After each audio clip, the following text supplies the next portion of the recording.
We're talking about the heritage sector in Scotland and 5G today. And what I aim to do is give you a load of information, basically. It's fun information, useful information. And you don't have to go out tomorrow morning and buy some 5G kit or spend some money on 5G or anything else. It's not going to work like that. But if we took the next 5 years as a kind of a horizon, in 5 years' time, you will definitely be using 5G stuff and augmented reality stuff.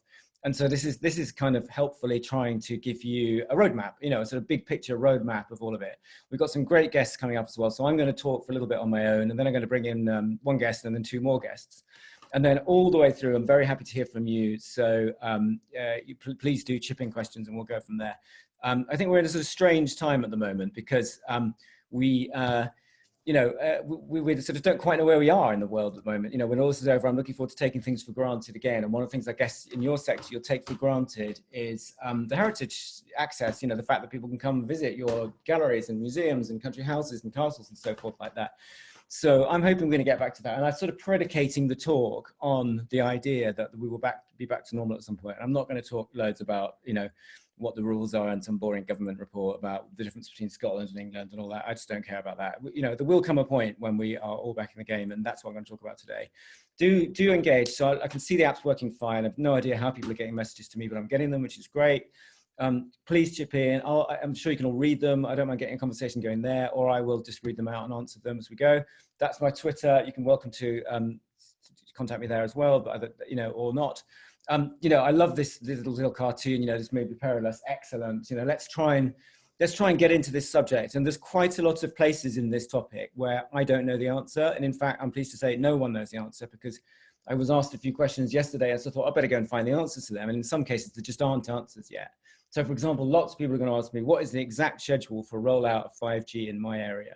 And the answer is nobody knows. But I can tell you how you will find that out. And so you know, you will have the opportunity to get lots more information at the end of this. And I'm going to show you where you can find that information. I thought I'd just start off with this, because this is sort of a mashup that someone did of all the advertising that's taken place in America during lockdown. And what it shows is that the one thing coronavirus hasn't been is a time of wonderful creativity and innovation. In these times of uncertainty. During this time of great uncertainty. During these uncertain times. During these uncertain times. In uncertain times. In uncertain times. Uncertain times. Unprecedented times. Unprecedented times. Unprecedented times. This unprecedented moment in our history. It's time of social distancing. While things have slowed down. As we turn more inside. There you go. So there's an awful lot of non-creativity going on out there. And I think it behoves us in the creative sector to do a bit better than the American ad agencies are doing and come up with something really good, new, and innovative. And that's what we're going to try and do. So I'm going to say who I am, where I'm coming from. I'm going to talk about what actually is 5G. I'm sure there are a couple of people on the line who know much more about 5G than anyone else on the line and me, but that's probably not the body of people. So I'm going to start at the beginning and just describe what 5G is, not in sort of technical terms, but in terms of implementation, like what can you do with it? Then how is 5G coming to Scotland? So there's some quite interesting information on that, which I think and a lot of more information about where you can find more information, which is great. Some interesting use cases. So I've went and trawled around and found some really fun use cases, which I'll go through and I'll show you. And you can sort of use your imagination as to how those use cases might be transferable actually to the heritage sector. And then we're going to have a guest, Geoffrey Goodwin from Verizon Studios. He's essentially a producer in the agency world. So he makes content across the board, but he's got some really fun ideas about the kind of technologies that 5G will facilitate as much as and I think that's something interesting for you. And then finally, what can heritage venues do with 5G? So we're going to have two really interesting use cases, one from Orkney, one from Cornwall, actually, about sort of AR and the augmented reality and the opportunities with that and how that might integrate with 5G. And then we'll talk more speculatively about other things people can do. And I think we'd love to hear in the chat about your ideas. So you will leave this 45 minutes time, you know, with a good knowledge of 5G and where it's coming from and where it's going to. So hopefully it will not be a waste of time. First of all, who am I, where I'm coming from? So I teach at Oxford at the business school, which is great. And I teach media and entrepreneurship and also at the National Film School in the UK. That's down in Beaconsfield near London. And then I've also spent about 25 years running production companies and so forth, sort of in TV and also advertising. So I've sort of seen both sides of it. Then in the arts world, I'm on the board of the Halley Orchestra, or sort of one of the 6 big orchestras. And I'm also on the board of the UK 5G Creative Industries, which is kind of an industry body to look at what you can do in creative industries with 5G. So I'm not a 5G technician as such, but I am somebody who, you know, has looked at it quite a lot. what's the key message today? So I think the key messages today are these. Okay, so 5G is definitely coming, including to Scotland and including to the Highlands. But the rollout speed is not yet fully known or fully knowable. So I'm afraid if you need to know, exactly when in 5G you're going to launch in my, part of a Asint, I'm afraid I just simply can't tell you. And I don't think there is anyone who can tell you, actually, from what I've discovered. But I can tell you where you will find out. Second thing is 5G is an amazing tool for creative industries. It's it's kind of a facilitator of other tools, might be the best way of thinking about it. So, all the various AI-driven tools, sort of computing power in the cloud tools, augmented reality, probably the most relevant one for you, I should think. And so 5G is kind of the oil that's going to grease the wheels of a whole move of the galleries sector, for example, towards a much more sort of multi-dimensional communication with the audience. And I think that's the way probably to think about it in this context. It's definitely not a decision you need to make today. You don't have to go out this afternoon and sort of buy some 5G or buy some augmented reality kit or programming or spend some money or anything like that. But I think you probably want to start featuring it in your plans for the next few years. Certainly if you're in the bigger cities, the Glasgows, then you will find 5G coming very quickly. And so you may want to accelerate those plans. And kind of the further you are from the center, probably the less that's true. But I'm actually going to get onto that as well, because there's quite a lot of opportunity for people to kind of skip 4G and go straight to 5G, even in the kind of not spots. And there's been quite a lot of thought about that in Scotland as elsewhere. So that's worth looking at too.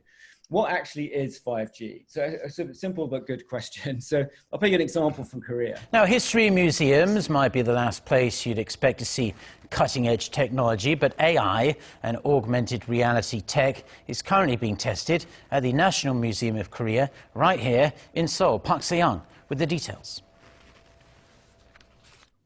This duck-shaped piece of pottery was made during the Shilla dynasty more than 1700 years ago. When combined with augmented reality, the duck flaps its wings and walks around as if it's alive.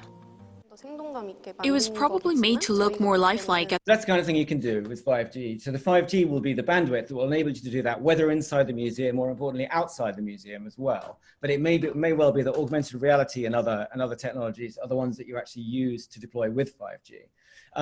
There's a great website for you to get information. It's called the Scotland 5G Centre. It's just been launched. I think last week this website went up, actually.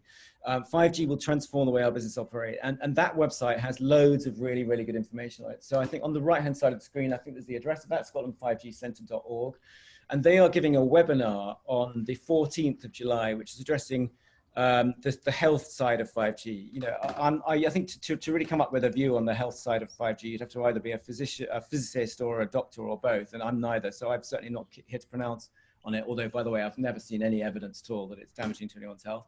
But if you have questions about that, do visit that session on the 14th, and they will answer all those questions. It's not my expertise, and I don't want to go into it because I won't be able to offer you anything useful. They've also made a really good inspirational film, actually, about 5G in Scotland. And I think I'm just going to play it to you because I think it's really good for you to see how 5G is being thought about at a kind of meta level in Scotland. Here we go.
You get the idea. So it's a good inspirational and very sort of meta economic approach that Scotland's taking, and I'm going to show you in a sec how Nicola Sturgeon's got involved with it. But what are the selling points of 5G, technically speaking? But there are a few, actually, and they come down basically to speed and what they call latency. And so speed is pretty obvious. It's like your broadband speed at home, and roughly speaking, it's going to be between 1 and 2 gigabytes per second. So if you think your mobile phone's probably doing maximum 10 megabytes per second. So this is at least 100 times faster than that. and it's probably 50 times faster than your home broadband, so extremely fast. And that's obviously, it opens up loads of possibilities in both video and augmented reality and virtual reality. The other thing is what they call the latency, which is a kind of fancy name for how long things take to respond. So it's going to be roughly 10 times faster for you to get a response than it is currently in 4G. So what that means is that if you can, for example, and I'm going to show you a tape of this in a bit, have a music concert where the people are located in different cities or different countries, where the level of communication, the speed of communication is so fast that they feel like they're in the same room. And that's also going to change video conferencing, for example, and anything where you need that kind of human interaction based on real-time communication. So that's fascinating. And then finally, connection density. It's going to enable many, many more devices.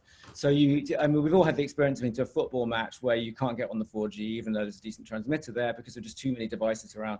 Well, 5G is hopefully going to solve that. It's going to have a much higher density of devices. So you could imagine a big Glastonbury type of event where everyone's connected, and even where everyone's constantly uploading their video and then somehow being kind of turned into a 3D model in the cloud. And a couple of other points: energy efficiency, much lower energy use, which is good, and then mobility. High mobility, so you could use it going at 500 kilometers an hour. I've no idea why you'd want to do that, and certainly, as far as I know, no trains in Scotland that go anywhere near 500 kilometers an hour, let alone cars. But nonetheless, if you manage to go that fast, you'll be able to do it. So just I'm sort of a bit of a magpie, and I gather stuff from all over the internet. And I picked this up yesterday. This is an American talking about the speed of 5G and just showing how different it's going to be.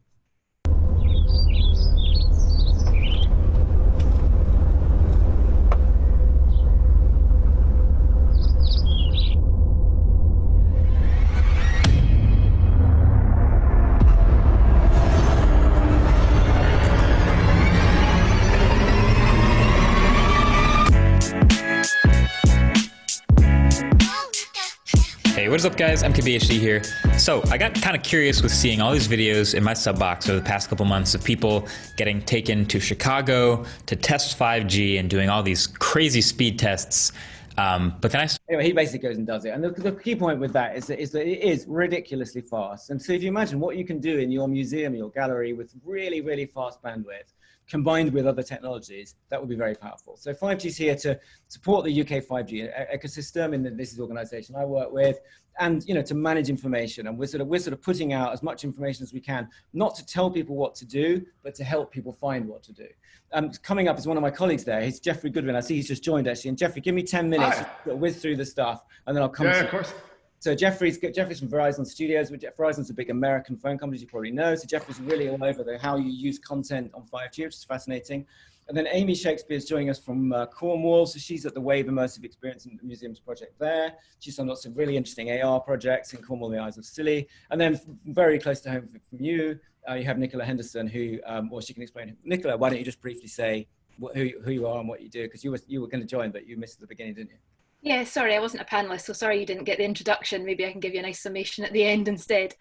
I work as a project manager for Museums and Heritage Highland, which is a support network helping to make museums more sustainable and resilient going forward. And I also work as the Heritage Advisor for XpoNorth, which helps connect museums to digital specialists, other creative industry partners, so that they can help to look at how museums can change their business models and tap into, if they've got stories they want to tell using immersive tech, how they can do things like that. Great, thanks, Nicola. So I think that the real summary of all of this is that everything comes down to network effects. Does anyone put in the chat what network that is? But the thing about 5G is obviously it is a network, but it's also your opportunity to tap into the network. So that is Game of Thrones, by the way, if anyone who doesn't know. So 5G is all about us accessing networking in the way that social media accesses networking, and putting your museums on bigger networks. So you're no longer just hidebound by who comes to the museum in the morning or what you have in the museum in the morning, but you can network with other museums around the world, and you can bring other people from around the world to your museum in a very, very realistic way. So that does actually open up the opportunity to dramatically increase if you like, the prominence of the network. So if we took that facile Game of Thrones as our guide, you might now think of yourself as kind of the green network up on the top right, which is kind of a strong network, but relatively unconnected to the rest of the network. but 5G might be the way that you could come in and be with the purple network and right in the middle of things, notwithstanding the geographic difference. I mean, I hope that makes sense. It's the simplest way I can put it, really. There is a community of 5G, of course. There are vendors, there are enablers and buyers. I'll make this presentation available at the end for anyone who needs that, but I think that's probably more technical stuff than you probably need at the moment. I'm really going to be all about the usage, the use cases, rather than the kind of, if you like, the national infrastructure that's being built. But there is a testbed and trials program that's going on. It's looking at all manner of different sectors, and I'm going to show you a couple of them in a minute. But they stretch across the rural, the transport, the economy, healthcare, helping the aged, which is actually really interesting. They talk about farming, they talk about museums and galleries and the tourism and so forth, the air sector, the aviation sector. They're absolutely everywhere. And I think that's an indicative of the fact that this, of course, is not a piece of technology that's just going to work across the museums and galleries. This is a piece of technology that's going to go absolutely everywhere.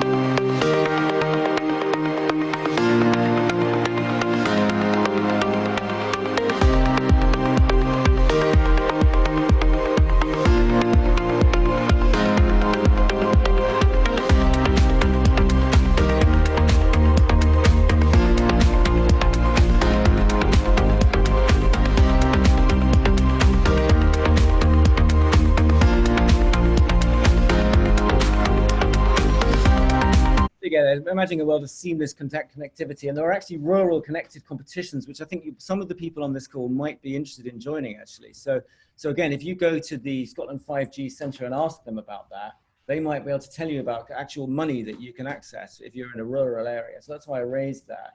And I've seen videos, I've got some somewhere, there's even, 5G connected cows and 5G connected cabbages and so forth. I think it's all pretty quite gimmicky, but nonetheless, the plan is that this should be pervasive, technical and bandwidth that will be useful to all kinds of businesses, including museums. A little bit of Scotland specificity. So Nicola Sturgeon's got quite behind this. So she went to visit the Glasgow University sort of 5G centre, which was interesting. There was a big report from Deloitte, which put a figure of £17 billion on GDP by 2035 of 5G. So you can see there's quite a lot of holistic thinking going on in the Scottish Government about what they can do with 5G. And if you're looking for something for your board of your museum to look to sort of help guide a discussion on 5G, you could do a lot worse actually than this report, which is the Deloitte report that came out at the end of last year and is available through the 5G Scotland website. It's actually quite a good report. I read it yesterday, and it's got some really interesting information on it. For example, different scenario planning in terms of how fast 5G will be and how fast it will be rolled out. And again, it answers all the other things that always come up in terms of, the sort of how you know about connectivity, or all the health stuff, all everything you could want to know, really. And of course, it doesn't shy at all away from the fact that Scotland, like the rest of the UK, but particularly Scotland, has quite patchy coverage even of 4G. So the inevitable question is, well, we haven't even got 4G, so why would we get 5G? It's going to come up. And it actually answers that. And it talks about how 5G might actually help some rural areas leapfrog the need for large masts and so forth like that. So there's some quite interesting stuff there. And finally, they've just started to map all the 5G projects that are underway in Scotland. They haven't finished it, so it looks quite Glasgow-centric at the moment, but actually, and Orkney, which we'll come on to. But you can see that they're taking a kind of leadership role across 5G in Scotland, which is fascinating. And one of the things that they have is a special section on immersive content. So 5G can support immersive content using AR and VR. Scotland's strong digital creative industries could drive innovation, including through immersive content in tourism, supporting rural and remote communities. So you can see that. I suppose the reason I'm playing that is that 5G is the heritage sector is clearly pivotal to the plan that the Scottish Government and indeed the UK Government have for the 5G in the UK. And therefore you will be front of mind for them if you start applying for grants and so forth. And actually there are grants you can apply for. So if you're at some sort of future board meeting, you may want to think about, well, should we spend some money not on buying 5G kit, but on applying for a grant for a specific project. And one such specific project is what's happened in Orkney already. So this is an interesting project, and I'm just going to play you a little film about it. So it's sort of, to a degree, it's a tourism AR project, I guess, augmented reality project, but with some 5G connectivity built in as well. And it's sort of a sign of things to come. Sorry.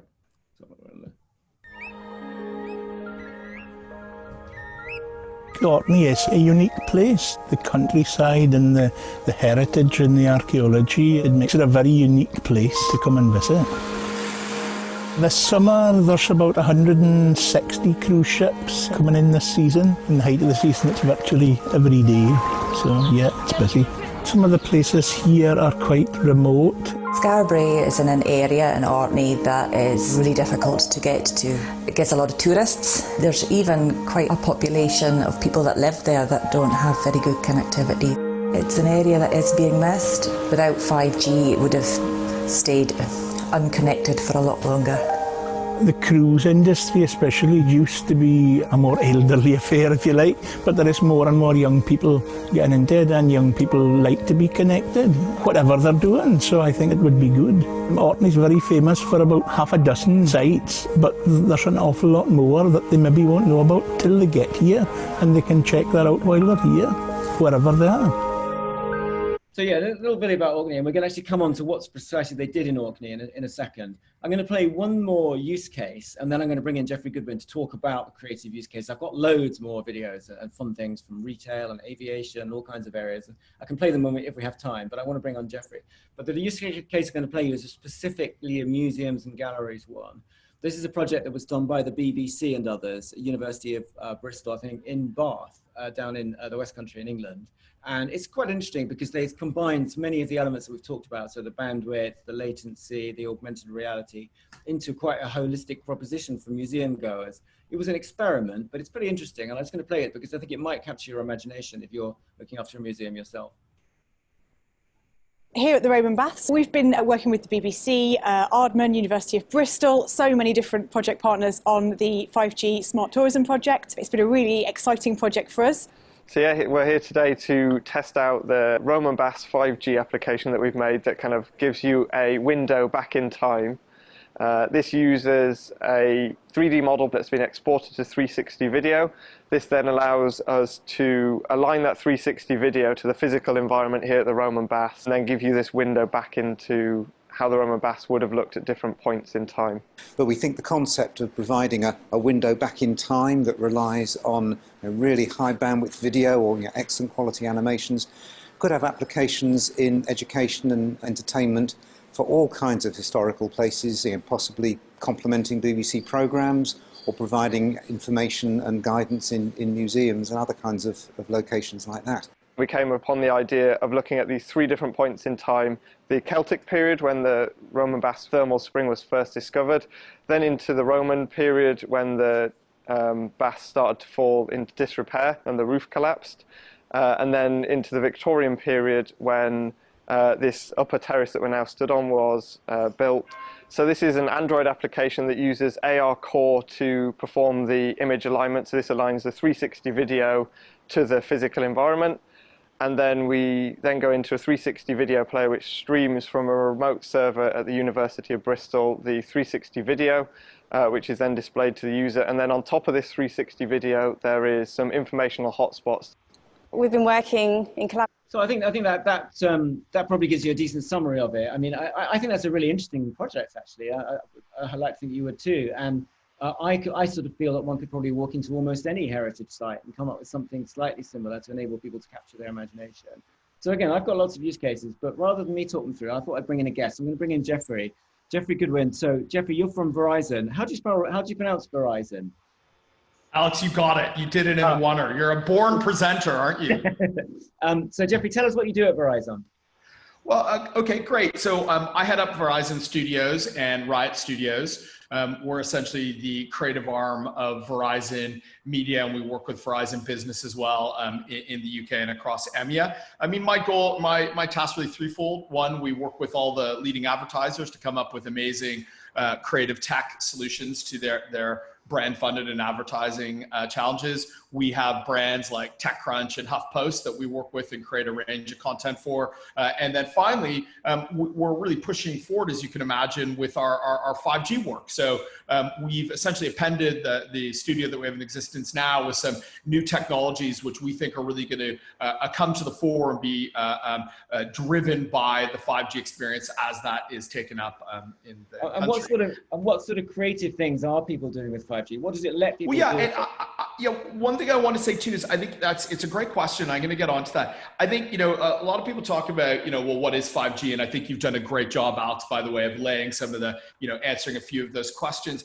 But I also think the question of when it's coming is an interesting one. And it's not my gift to tell BT or 3 what their timetables are for rollout. But I do think that, we can learn lessons from history here, that these technologies do have a habit of starting and then building ahead of steam pretty quickly. And so I think my advice to all the people on the call is start getting used to some of the technologies that are going to work really well on 5G networks. For us, that means stuff like volumetric capture, virtual production. Tell us what they really Geoffrey, I will. I'm gonna get there in a sec. But really, these ideas of what's immersive, what is interactive, and what's smarter. And I think, guys, look no further than what's happened in the last few years. 3G drove the success of social.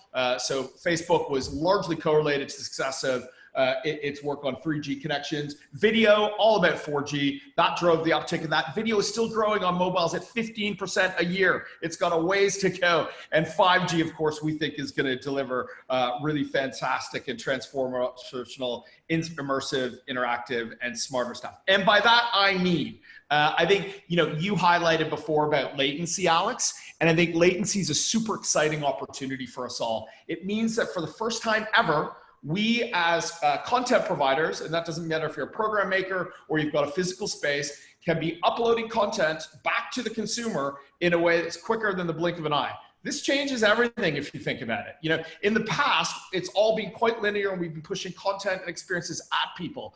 We now have opportunities for audiences, again, both physical and virtual, to self-select, as we call branching narratives, right? To give people the opportunity to go and explore what they want, still presented to them, but what they want in their own real time. I think that's a really exciting proposition for us as game program makers, but also for physical installations like museums. I think also just building on that kind of theme, we believe, and I'm sure we're all stuck here on a Zoom call and we'd rather be up in Edinburgh or Glasgow doing this all together. But, the reality is blended events are the future.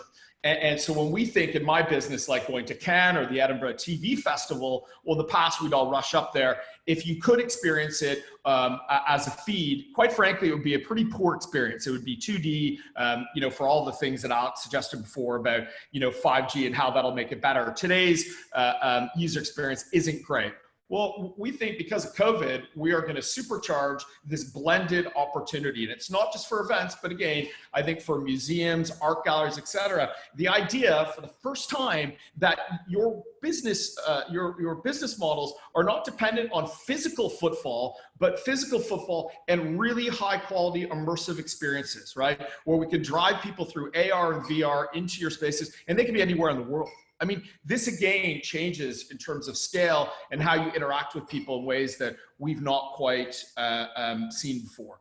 I think just talking about smarter, Alex, and talking about, what are the technologies that we see are going to come to the fore with 5G? Well, quite frankly, they're the technologies that require either really great latency, so that interactive point we've talked about. There's also facial recognition and lots of wonderful stuff in there. But then also when we start thinking of smarter, we start thinking about being able to capture, assets and people volumetrically.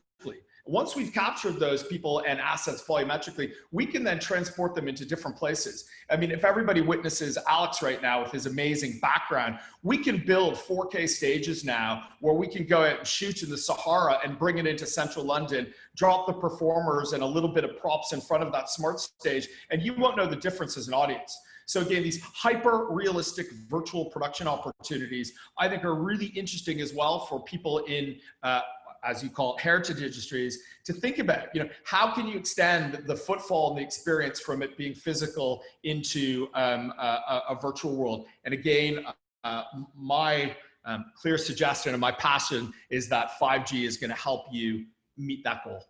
So those are some of my kind of thoughts about. It's really interesting. So I've got an interesting clip here. So we did an event back about 2 months ago with the National Gallery. And they have something called National Gallery X to investigate the gallery of the future. And I'm just going to play everyone a quick clip from that session, which is the guy from the National Gallery talking about the kind of way they're thinking about using 5G and augmented reality. And then Alex, can I come back with one other point in production once you're done this as well? Great. The challenge for someone like me is how to take the incredible things someone like Misha thinks about and try and build them together with the complex, messy, kind of old world kind of thing that museums are. And that's the exciting thing about this, is that, you know, the hugely inspirational work you've just seen from both Gabby and Misha is kind of starting to set a context for what people like the National Gallery and others can do. So I haven't got, my slides are much less interesting than this, so I'm not even going to try and compete. This is super awesome stuff. But if you like, the 3 years I've been here, what we've been trying to do is to find ways to make technology-enabled storytelling different from the things that a place like the National Gallery's done before. So a few months after I came here, we did this initiative called Sunflowers Live, which took the fact that we are super lucky. We got one of the 6 sunflower paintings by Van Gogh in the world.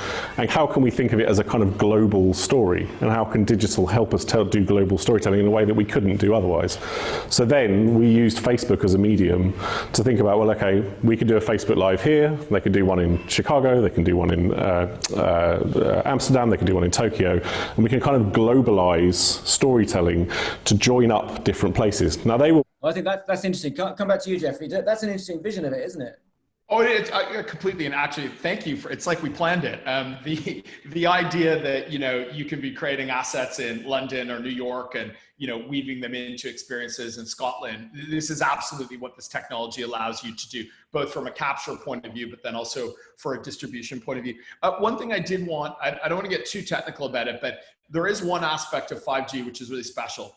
It's all around this conceit of edge compute, where a lot of the work will be done in the cloud, very nearby. That means wearable technology is going to get a really significant bump. So again, if you're sitting there going, well, you know, I've seen these headsets and they're really bulky and they don't really work, and I might feel a bit sick even using some of the VR experiences. Again, 5G will allow those sets to be really taken down so that the wearable technology is much smaller, more elegant, more usable, and indeed cheaper. You know, you've already seen, well, you may not know this, but the Oculus headset, I mean, they can't stock them fast enough. They're flying off the shelves because people are looking for those immersive experiences. Those are only going to get better through 5G. So again, yes, start thinking about today, okay, how do we extend our footprint? Great broadcast opportunities, but now more and more immersive and interactive. The last thing I would say, and then I'll throw back to you, Alex, is we are blessed in the UK because we have an extraordinary gaming community. Why is that important? Well, gamers, a gaming community render, right? So they're actually essentially storyboarding through Epic and Unity and Disguise and Notch, all these amazing game engines. So they actually build the stuff before, so it's not shot live. So it's a totally different way of thinking of how you can create content. But again, I guess the blend of how gaming content is created and how you within some of these institutions could work with that world to create a fantastic interactive content is extraordinary. And again, you have world-leading companies in the UK. So, I mean, I don't know if it's through this sort of focus, but like look up Epic if you don't know them. They are a company to watch and a fantastic partner to work with to realize some of your ambitions in this space. There's also a really big gaming industry in Dundee. I'm sure someone will come on and tell us about that. Yeah. Huge. I mean, Rockstar, right? I mean, come on. I mean, this is like the heart of it. So look, that's our introduction. As I say, I could have played lots of more use cases, but let's bring in our two final guests. First of all, let's bring in Amy. Amy's currently from the Wave Immersive Experiences in Cornwall. Amy, why don't you tell us the kind of things you've done? I know they weren't specifically 5G, but I think you think that they kind of lent themselves to the same way of thinking about 5G, didn't they? Yeah. So I'm the innovation manager at a charity called Cornwall Museums Partnership, and we exist to create positive social change with museums. So I've worked on a couple of projects, some in previous roles. Worked on an interesting project called Vista AR with Exeter University, which is an Interreg funded project. And that one's really interested. We were creating an augmented reality experience at a tin mine called Batalic on the west coast of Cornwall. And that was really interesting because it's actually led by Professor Andy Smart from their business school, and it was all around business model innovation. And currently... how did you deliver the augmented reality to the user? Through tablets on site. Right. So you provided the tablets? Yeah, but obviously something like 5G would enable that, especially as it's in such a rural location out on the West Coast.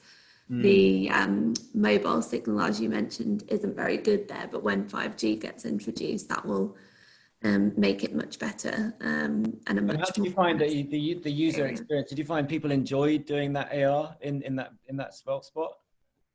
Yeah, definitely. I think, you know, as you've alluded to, it's that kind of interactivity. It's, you know, the tin mine industry down here isn't there anymore. So you're looking at kind of the ruins of engine houses and how nature has reclaimed the space. And so to be able to recreate what it was like when it was in its heyday in augmented reality is kind of a really tangible way of connecting people with those stories. And did you find that it gave you access, you know, we're all about diversity, you know, about finding new audiences. Did you find that having that AR tool gave you the ability to engage audiences that you might not otherwise have been able to engage? So that's something that we're working on more on the project that I'm currently managing called Wave. Yeah. So Wave is run in partnership with the Cornwall and Isles of Scilly Local Enterprise Partnership and Falmouth University. And a bit like you mentioned earlier in your presentation, actually, I was quite interested that the LEP identified kind of the strong creative industries down here, coupled with the tourism industry as kind of one of the key growth areas for Cornwall's economy. And so that's how Wave came about, funded by the Coastal Communities Fund. So we're creating immersive experiences in 5 museums in Cornwall and the Isles of Scilly. And we've really used a user-centered design focus on that. And that's enabled us, like you say, to tap into those different audiences because we've specifically gone to them, run focus groups, run testing days with them so they can see different iterations of prototypes of the experiences and be involved in that process. So that's definitely been a more tangible example of these technologies appealing to new audiences. I know that Jeff's got to go in a sec. So just before you go, Jeff, let me just ask you one final question. What do you have any other? Did you have any thoughts to chip in? You know, the way, you know, as to how we can use 5G in the museums, galleries, heritage sector, however you want to describe it. You know, can you think how we might do that?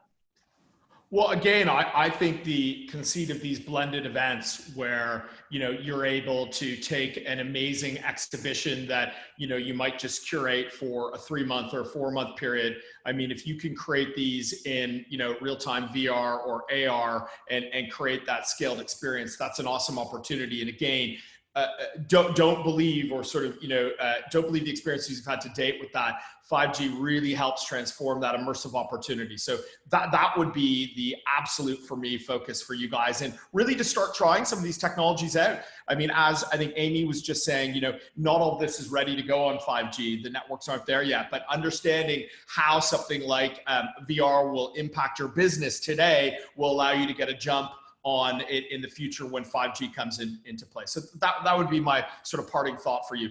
Lots more. If you guys need anything, you can find me via Alex, okay? Yeah, I was going to say, so if they wanted to get in touch with you, reach out to you, how do they find it? Via LinkedIn or via what? Just or just my email address. I don't know if I can. I know that on the email chain that I'm on with you, you have it. Maybe Ollie, if you're on the call, you could circulate that afterwards. Plus, I'm on LinkedIn, Geoffrey Goodwin. Brilliant. Thank you so much, Geoffrey. Really appreciate it. And I'll get a better background next week. I'm embarrassed by your work. Goodbye, everybody. Bye. Thank you. If anyone on the call in the chat would like to ask a question, please do, or indeed would like to tell us something. Unfortunately, we can't bring you up in audio, much I would like to, but if anyone has any thoughts about their own, I'm sure people on the line have got experiences they'd like to tell us about, so please do. In the meantime, let's move on to Nicola and bring her into the conversation as well. So Nicola, you work at Museums and Heritage Highland, and you also work at this festival, don't you? But just give us an overview of the kind of stuff that you do. So we don't work a lot in immersive tech directly ourselves, but I can talk about some of the museums that are doing that so far. I think we have 2 museums across the Highlands that are leading the way in that. Ty Kersivag out in North Uist and Timespan who are in Helmsdale. Ty Kersivag's one of their experiences I can talk about is a virtual reality recreation of St Kilda. We don't really want to encourage lots of people to travel to St Kilda for the damage it would do on the island there. And also it's very expensive too, so it's not accessible to everyone. So the fact that you can go to Tykersiva in North Uist and experience a fully immersive journey out to St Kilda and to walk amongst the old croft houses and the old life that would have been there is quite an amazing experience. And at the moment, it's very much you go in, one person can do it at a time and wear a headset. So the opportunities as 5G would reach the islands would mean that they could involve a lot more people to do that, to engage with their heritage and to do it in multiple platforms with a lot more people involved. And we also have Timespan, who are in Helmsdale. And actually just this morning, as part of our museums network, the Museums Immersive Network launch, they were talking about their recent Real Rights exhibition, which was going to be an in-gallery exhibition, but they've taken it completely online in line with the COVID crisis. And I would suggest everybody goes and checks that out, because it is a great example of how we can tell lots of different stories, different narratives, how we can look to tell stories from different perspectives, including climate change and colonialism. So we can have all those different narratives happening at the same time, but we can also experience, they've done lots of reconstructions and virtual recreations of certain points in history. So for example, Helmsdale, the town they're in 1890, you can go back and walk through the town there. You can also experience Kildonan in the Iron Age. So these are all at the moment quite separate experiences that happen around the Highlands, and I think be interested to think of how we could do that more in a globalized way, how we could actually have those voices. I'm interested in hearing more about kind of synchronized reality and how people could have those joint exhibitions instead of just having those recordings of those voices from other parts, how they could be told at the same time, how we could have objects in our collections, being able to sort of have different ways of communicating, downloading, all interacting at the same time and perhaps across the world.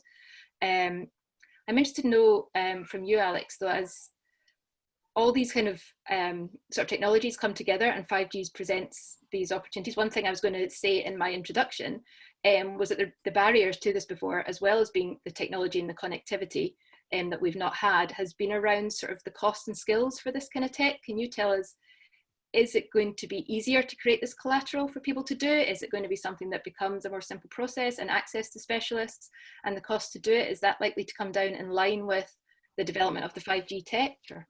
Well, there's a number of answers to that. It's a good question. The first answer is that I was talking to the guy who runs the Scotland 5G Centre yesterday. It's called Paul Coffey.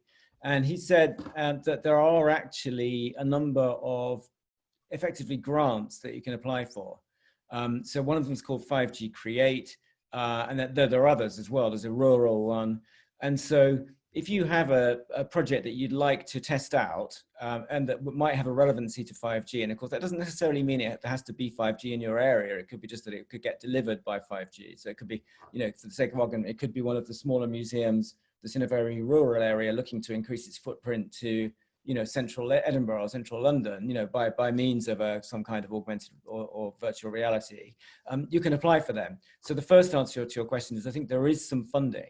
And my impression is that both the DCMS and the Scottish Government have funds for the development of 5G. So both the UK and the Scottish governments do. I'm not a specialist on it, so I don't know the exact delineation of which of the two governments does what. But it's clear that they're both pretty engaged in this, and they seem to be singing from the same hymn sheet. So I think it'd be very much worth going to the Scotland 5G Centre and saying, you know, we're the museum in Aberdeen and we'd really like to do something, you know, we don't quite know what, but what kind of programs could we apply for? So that's the sort of the grant-driven model. The second one is the content creation model. And I think there you might do well to approach people like the BBC, because the BBC obviously co-funded and produced the Bath project that I showed you the tape from there.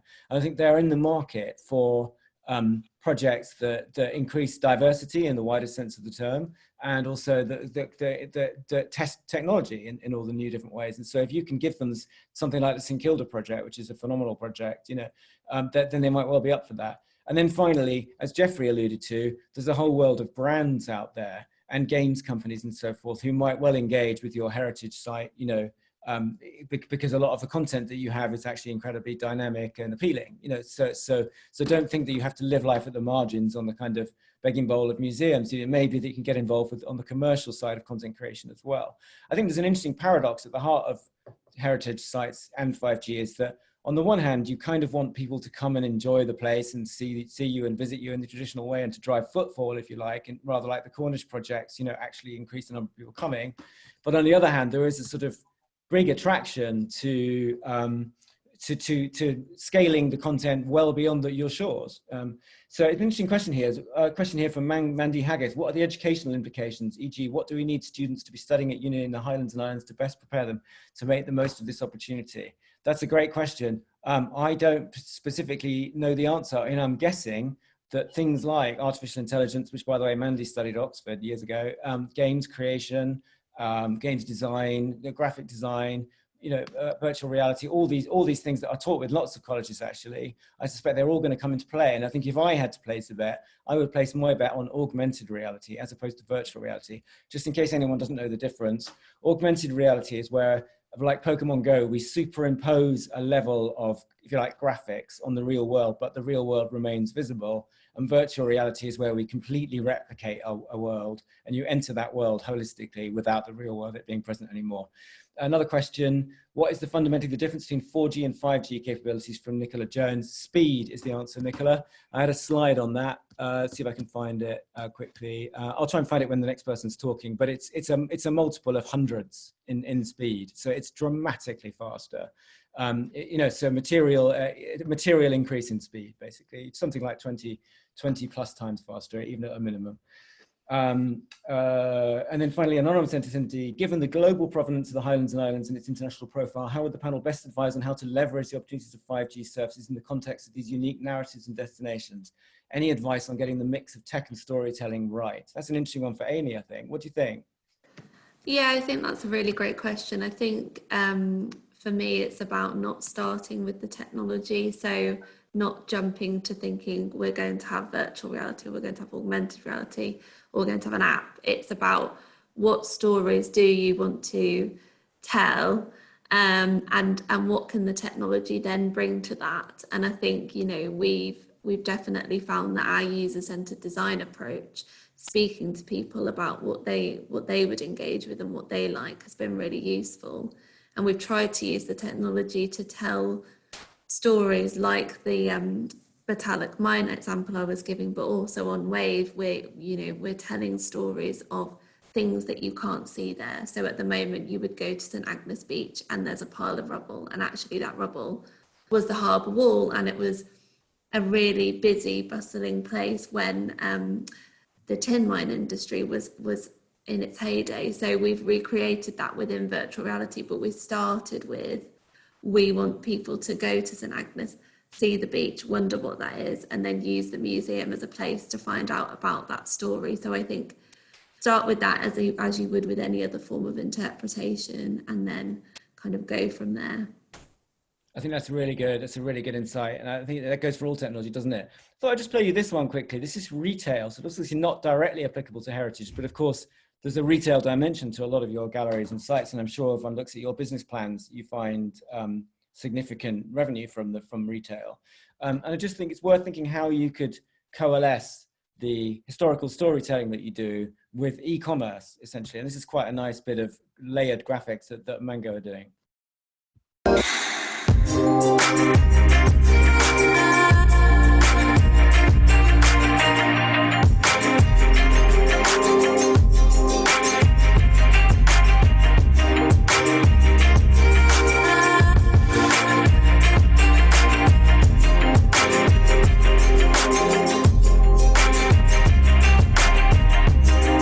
You get the idea, you know, it's a nice way of thinking about it, isn't it? And again, so I think if you think of going back to the question on sort of money available, if you think of that e-commerce, that commerce dimension of your businesses, even though your charities a lot of the time being quite allied to the normal retail trade in terms of how you function, then you'd probably be thinking of that shop at the end of the tour as something that will shift into e-commerce and possibly some kind of augmented reality e-commerce as the decade goes on. And, you know, if you have a heritage story to tell, you know, kind of Robert Bruce story or whatever, you can possibly commercialize that beyond the shores of where your existing property is. Any more questions, anybody? Please put them in the chat or the Q&A, because it's actually really fun having the questions. Amy, did you have some direct questions that you were looking to ask as well? I did. I just was going to come in just based on that video that you've just played, Alex, because one of the things that we're looking into at Cornwall Museums Partnership, because we're not getting 5G for the foreseeable future, is we're working closely with the Internet of Things down here. For those people on the call that don't know what that is, it uses things like network sensors, smart lights, digital signage, and new types of experiences based on a sort of signal box, if you like, on top of the roof of the building. And because it provides speed similar to 5G, we're sort of interested in innovating how we can serve our collections with this technology and how we do it in a more environmentally sustainable way, because I think 5G is, enables us to have these sensors and these things that mean that we can monitor things like the temperature and the lighting without members of staff having to necessarily go to that. And we're applying for funding with the Internet of Things down here to do this and to look at what a smart museum can look like. So I guess I just wanted to emphasize that although we've talked a lot about storytelling, I think there's a lot of potential in there. Yeah. Like Alex says, there's other applications of 5G for heritage, which are really exciting in terms of visitor data and data-driven insights. So I just wanted to flag that. But I think the wider infrastructure, really, isn't it? So it's a piece of digital infrastructure that one of the applications of which will be immersive storytelling, for want of a better term. But illegal would be the temperature in the room. Yeah, definitely. I think one of the questions that I was gonna ask you, Alex, is what if a museum goes away from today and thinks, I really want to get involved, what sort of practical steps can they take to be involved with this technology? Well, I think research is what I would say. So I think obviously go to people like these people. I'm sure if you can see on the screen here, the Scotland 5G Centre, and ask them for detail on when 5G will be rolling out to your area, which will be very different if you're in Glasgow or if you're in Stornoway. Could be differences of years, obviously. Secondly, ask them about available grants to help co-develop content, because what you have is content. So there's all kinds of bodies out there looking to partner with people who have content, and I think using imagination to go develop that content could be probably the best way of doing it, I would say, at this stage. I think if I were on the board of any of your sites, galleries, I wouldn't be saying I want a budget of £17,000 this year to build 5G AR levels, because I think it's a bit early, and I think you don't really want to be the people coming up with content before there's a market for it, before there's a 5G phone in everyone's pocket, because it won't show you a financial return. So I'd say, I think, as I said at the very beginning, I think at this stage we're in the kind of preparatory phase, if you like. But I think, as Geoff said, it could come pretty quickly, and that we could be back here in a year's time with 5G being up and running in 5 big Scottish cities and starting to reach other areas of Scotland. And at that point, we might be thinking a little bit more practically about making some investments in the business plans and so forth like that. So just to summarize, because we have to finish in a sec, any more questions, just chip them into the Q&A, of course, or the chat. Nicola says she agrees about AR rather than VR, which is interesting. So I think 5G is definitely coming. If you want to catch up more, go to the 5G Scotland Centre on the 14th of July, their event there, because I think they'll be all over that. Nicola Jones, would it be possible to develop AR as a learning activity for youngsters as it can be done for creating apps? I think absolutely, 100%, completely. And of course there would be ed tech providers and software companies who are already doing that. And it may be that you could go to somebody who has an existing tool and ask them to kind of white label it to you. That might be the fastest way of doing it. So you're not doing the programming, you're just putting the new content in, if you can understand that. So if you see a tool that you particularly like, but it doesn't use your content, potentially go to someone and say, look, can I reiterate your tool, if you like, but with my content? And that might be something that would work quite well on the budget, I would imagine. It is an amazing tool. This is the beginning of the 2020s. It started in a slightly peculiar way, but as the 2020s go on, this technology will come to the fore, absolutely. And there's a lot of decision you need to make today. Thank you, Alex. I think one thing I listened into that National Gallery session as well, and was it now to not feel limited by the tech is the way, as we look to have our ideas, we've perhaps felt before that maybe it wouldn't be showing in the quality that we wanted or be able to do what we want. That's not going to be true in the future. So to be driven by the idea when you're thinking of your museum, think about what immersive tech and those technologies could add to that experience, not to create the experience for the sake of it, but if it can add to it, and then think sky high. Don't feel limited by what tech could do before, because as we move forward, that's not going to be the issue anymore. So I'd like to thank you very much, Dr. Alex. I think that was a extremely comprehensive presentation that helped us all understand a lot more about 5G and the possibilities. And also to Amy for speaking about the WAVE project and all the great work that's been done in Cornwall, and to Geoffrey as well for all his insights and for sharing his time today. Thank you for everyone for joining, and do reach out if anyone wants to pick up with me. I think those are my details, and I'm sure Amy and Nicola will be delighted to hear from you as well. And you know, this is an ongoing conversation, and someone will be back next year. Absolutely. Just to say as well, that's one of the roles of XpoNorth, is that we're here if museums have ideas to get in touch, and we'll connect you through other creative industries to help make these ideas happen and make them a reality. So yeah, get in touch with Alex on the connections before, and you can get in touch with us at XpoNorth, and we're happy to link everybody there too. And then I've had a message from Caroline saying, can we have the slides? And yeah, I'll do a reduced version of the slides, obviously minus the videos. And I'll give them to Nicola, and I'm sure she can find a way of sharing them through the festival. So I'm sorry I wasn't in Inverness, mainly for selfish reasons, because it's a lovely place. But thank you to everybody for joining. Thank you. Thanks, everybody. Thanks. Bye-bye.